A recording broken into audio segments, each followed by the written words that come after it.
Jadi dalam ayat ini, dalam hadis ni, Nabi SAW memberi contoh tentang sembelih dan membunuh. Jadi bila kita nak bawa kepada ihsan pada perkara lain, agak susah sekiranya kita memahami ihsan itu belas kasihan. Tapi apa yang dimaksudkan oleh Nabi SAW ialah dalam melakukan sesuatu perkara, buatlah yang terbaik dalam ibadah kita. Baik. Dan Nabi SAW bersabda, "Ni'imma lil 'abdi an yutawaffa bi husni ibadatillah wa sahabata sayyidihi ni'imma lahu."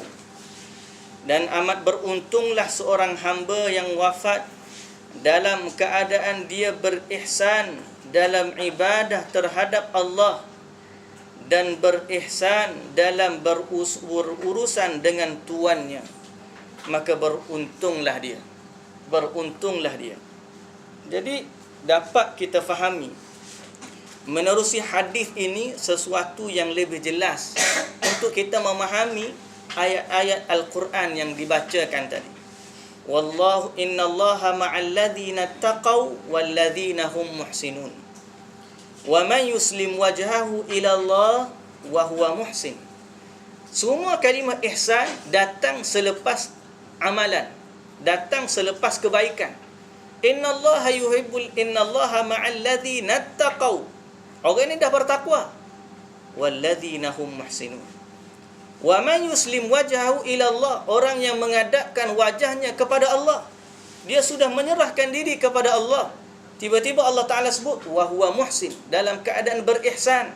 Maka ihsan adalah tahap kepada ibadah atau tahap kepada perlakuan kita dalam menyembahkan diri kepada Allah Subhanahu wa taala. Justru itu datanglah soalan yang seterusnya pada soalan yang ke-159. Apa itu ihsan dalam ibadah? Ma huwal ihsan fil ibadah? Fassarahu an-nabiy sallallahu alaihi wasallam fi hadits su'al Jibril lamma qala lahu fa akhbirni 'anil ihsan. Rasulullah sallallahu alaihi wasallam telah menghuraikan ihsan itu dalam hadis Jibril.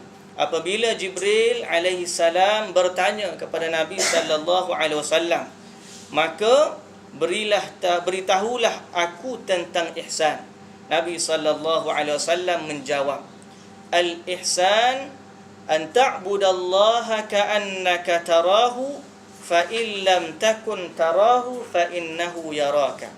Ihsan itu ialah bahawa kamu beribadah seolah-olah kamu melihatnya, dan sekiranya kamu tidak dapat melihatnya, sesungguhnya dia melihat kamu. Ini adalah darjat kepada ibadah, darjat ihsan dalam beribadah. Kenapa dikaitkan dengan melihat Allah? Seorang yang mana apabila dalam beribadah dia rasa dia melihat Allah, maka dia akan melakukan yang terbaik dalam ibadah.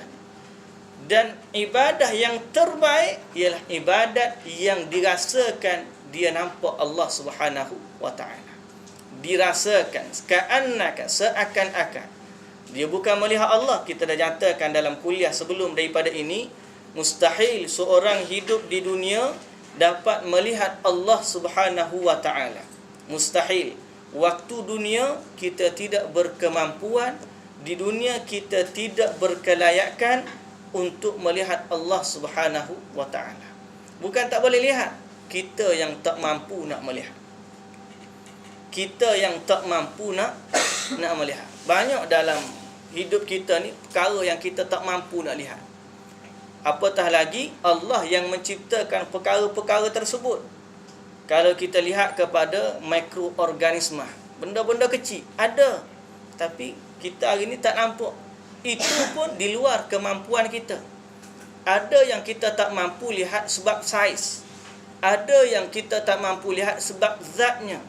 Tengok matahari. Hari ni pun kita tak mampu lihat matahari dengan pandangan mata kasar kita. Mesti ada cara dan kaedah untuk melihat matahari. Ada yang kita tak mampu lihat sebab zat. Ada yang kita tak mampu lihat sebab saiz. dan bermacam-macam faktor yang menjadikan kita ni makhluk yang lemah untuk melakukan semua perkara yang kita inginkan. Maka Allah Subhanahu wa taala berada pada tahap yang tertinggi bahawa kita tak mampu melihat Allah Subhanahu wa taala. Bila kita akan mampu? Bila Allah memberikan kemampuan kepada kita. Bila berada dalam syurga Allah. Tetapi Nabi SAW memberikan kepada kita satu perumpamaan untuk kita beribadah kepada Allah dalam cara ihsan, iaitu an ta'budallah ka'annaka. Ka'anna adalah daripada adatut tashbih, memperumpamakan, seperti atau seolah-olah kamu melihat Allah. Fa in lam takun tara fa innahu yarak. Dalam ayat yang kedua Nabi tak sebut ka, seperti, seolah-olah, tapi Nabi guna kalimah jazam, fa. Maka fa in lam takun tara, sekiranya kamu tak dapat lihat dia, fa innahu yarak. Min taukid, fa innahu, bukan fa ka'annahu yarak. Ka'anna pada perenggan yang pertama. Perenggan kedua, fa innahu adalah harfu taukid, menyatakan dengan jelas. Maka yang pertama adalah perumpamaan, yang kedua adalah hakikat yang jelas. Baik. Ini adalah martabat atau tahap seorang hamba beribadah kepada Allah Subhanahu wa taala. Rasulullah sallallahu alaihi wasallam telah menjelaskan dalam hadis ini bahawa ihsan ada dua peringkat yang berlainan. Peringkat yang tertinggi beribadah kepada Allah seolah-olah kamu melihatnya.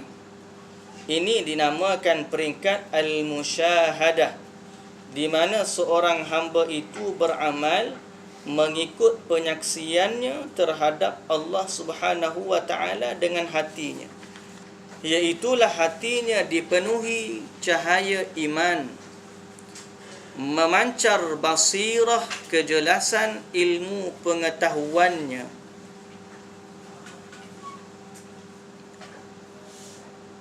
sehinggakan perkara yang gaib menjadi seperti perkara yang dilihat.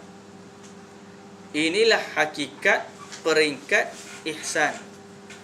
Inilah hakikat peringkat ihsan, iaitu seorang manusia tahap beribadah kepada Allah sampai kepada tahap musyahadah. Musyahadah, penyaksian, di mana beramal mengikut penyaksiannya terhadap Allah Ta'ala dengan hatinya. Hatinya dipenuhi cahaya iman, memancar basirah, ilmu pengetahuannya, sehingga menjadikan perkara yang gaib seakan-akan dia tu jelas. Macam mana tu? Tak faham tak? Agak-agak faham tu. Kalau tak faham, payah sikit ustaz nak terang.